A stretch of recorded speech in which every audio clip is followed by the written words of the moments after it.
can support your case while actually having a certain independence.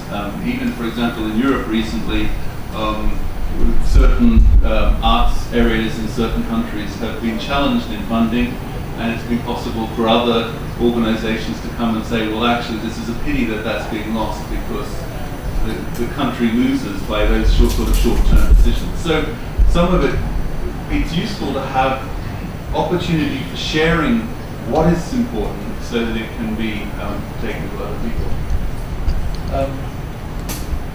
In the last meeting, because we've got a little bit repetitive in going around the table and finding out what each school does and so on, it became clear that we needed to really define what we were going to do and where we would take it forward. Now, in coming to this meeting, you will have received a few pages of some basic statements that actually, in fact, have taken hours and hours of interaction to achieve, but probably look like they could have been written in half a day if one person sat down and did them.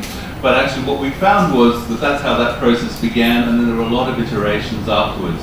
I think it's important to share some of those points and maybe go a little bit deeper into the detail of some of that so that we can see where we take it forward. So the definition for SEADOM is a very simple definition. We're looking at people who are involved in professional music training.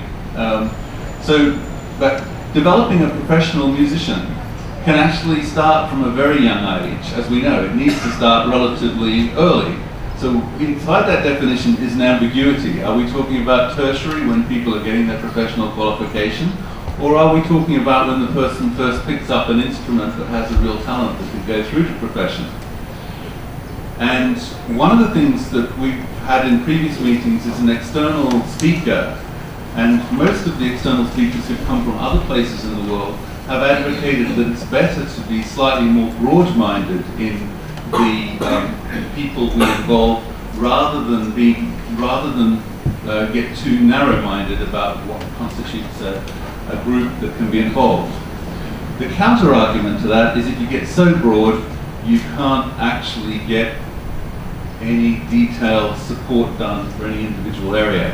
But we think we have a potential way forward with that, which would be to look at the possibility of membership and associate membership, where the clarity is that the membership would be more at the professional qualification level, but the associate membership, which is in many senses an equal membership, it's just a title rather than any great definition change, is really for those areas who are supporting and building into that, or who are coming from outside the region. Because what we want to have, obviously, is as wide a network as possible, and as a consequence, but at the same time, we may want to see that our focus is more at the upper end of the professional training, if that is our definition.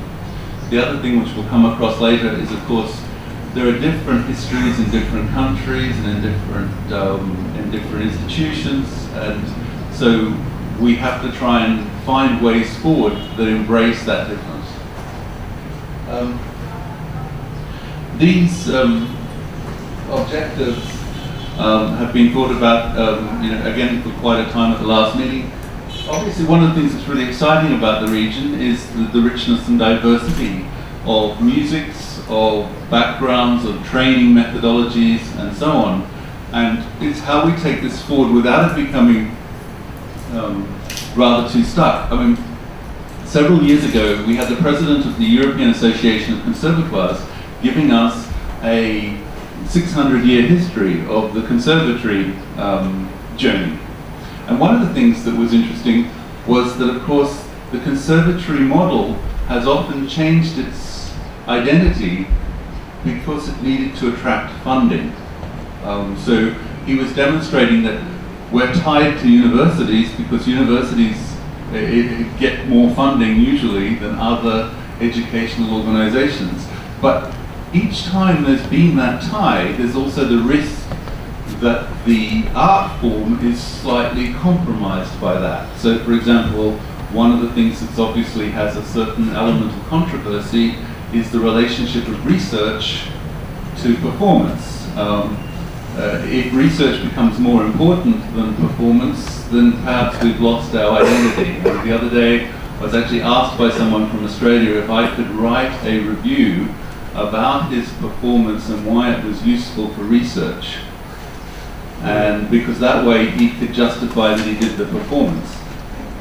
And actually, it seemed to me a little bit weird that the only reason the performance has any value is because I'm writing that it had a research potential, or something's gone wrong there somewhere along the line. So basically, I'm just saying that while obviously what happens in Southeast Asia is in a state of flux and change at this moment, we also should be aware of what some of the risks are with that change, and how we can work together to be as clear about our own identity as possible, so that that can be shared and communicated appropriately. Obviously, as I said before, we are a small area, and it's very easy to be forgotten.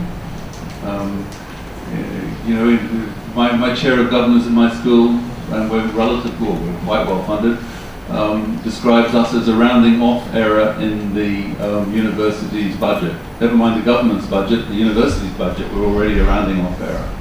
It's easy to forget the rounding off errors. So we need to be actively advocating the value of arts in a society that is in rapid change.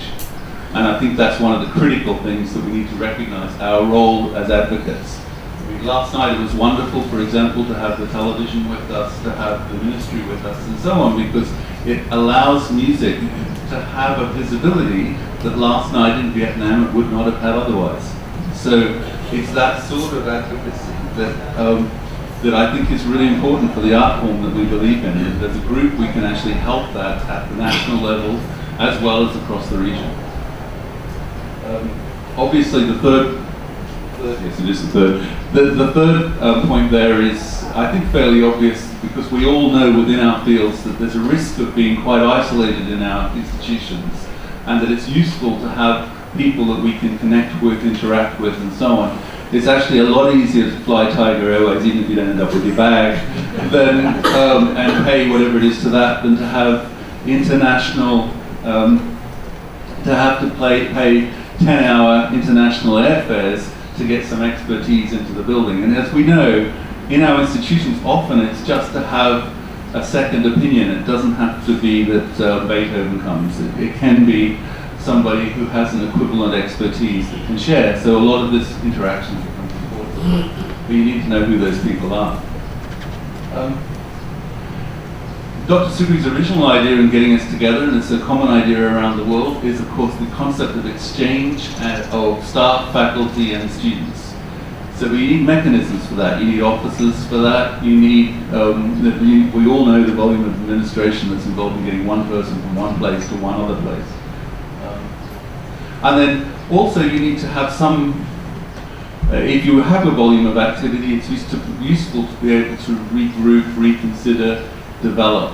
And actually I'm really encouraged with this group today, because I think the mix of people who've been to more than one event before and the people who are new shows a really exciting opportunity for evolution, for development. In other words, we're not starting from exactly from the beginning, but there's a lot of new people, new ideas, new ways forward. So hopefully we can take these things forward. Now our hope is that we can work with these basic,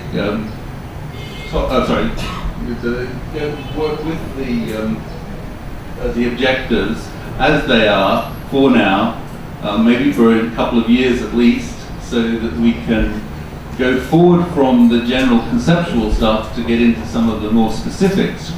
And when we were together last year in Malaysia, we ended up with a group of, and I should stress these topics are not in any prioritization order. They were a group of topics that came up for consideration. I think the main thing you can see, I won't go through them all at this stage at least, is the main thing you can see is that there's a lot of potential topics.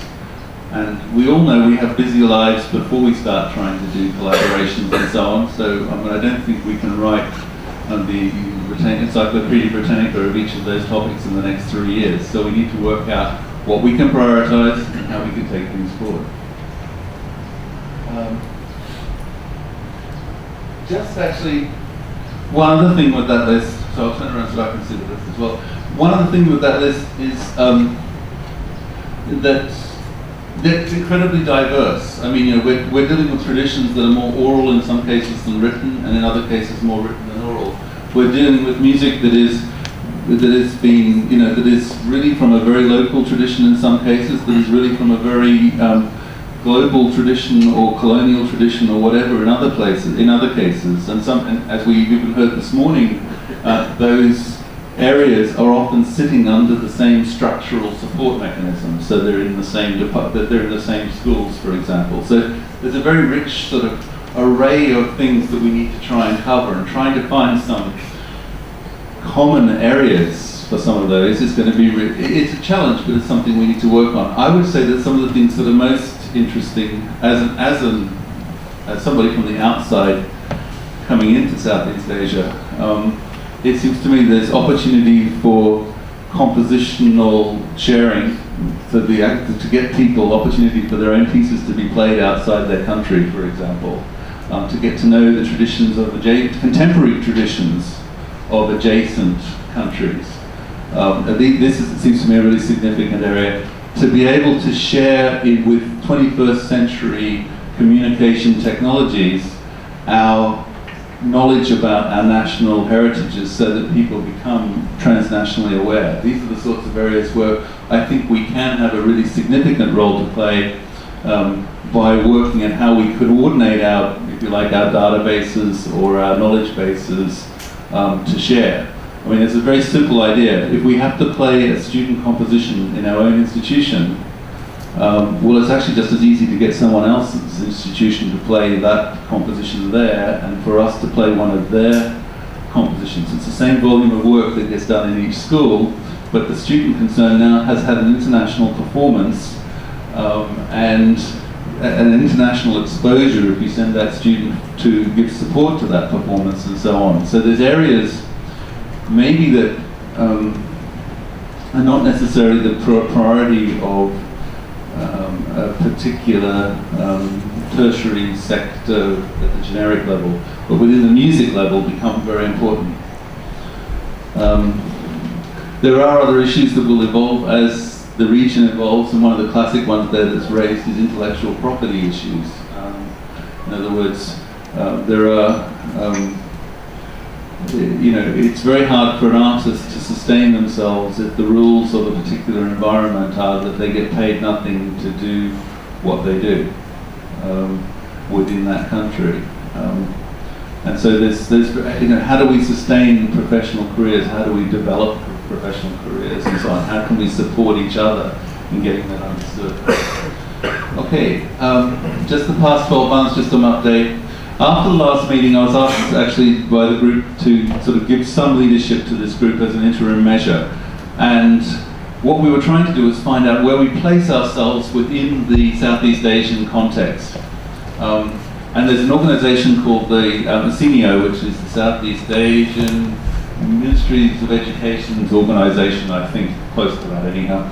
And the idea is that each of the national education ministries meets together to create areas of common purpose. But what one discovers is these areas are actually extremely large. So, for example, it might be medicine, or it might be health is one of the dominant ones, for example. There is a cultural area, but it's very broad-based. So we went and met with the people who lead the relevant sort of agency in Simeo. They're very interested in the idea of there being Southeast Asian directors of music. They saw it was very relevant, but it's also not the way they work.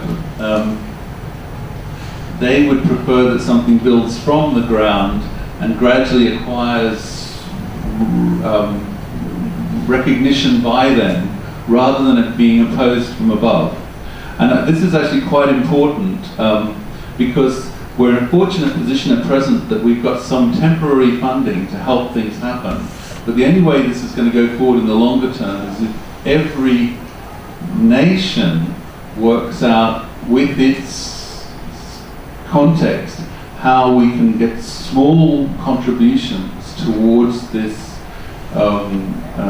happening over the longer term. Those contributions need not only be financial, sometimes it can be about kudos, sometimes it can be about recognition. It's not just about finance.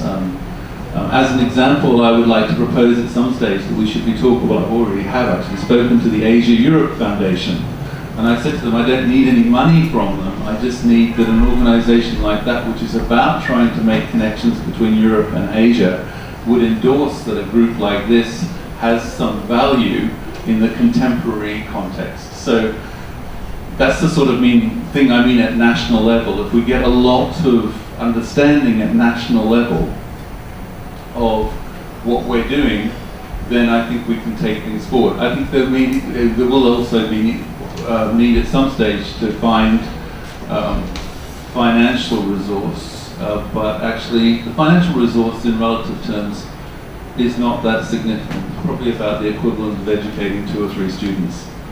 So that's the way, again, to put it into you can say it's 40,000 US dollars or whatever a year, and maybe a bit more, to keep this sustaining over time, but that's not very much compared to the volume of work we're doing.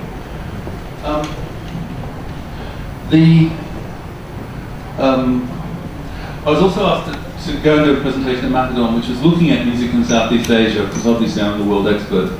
No.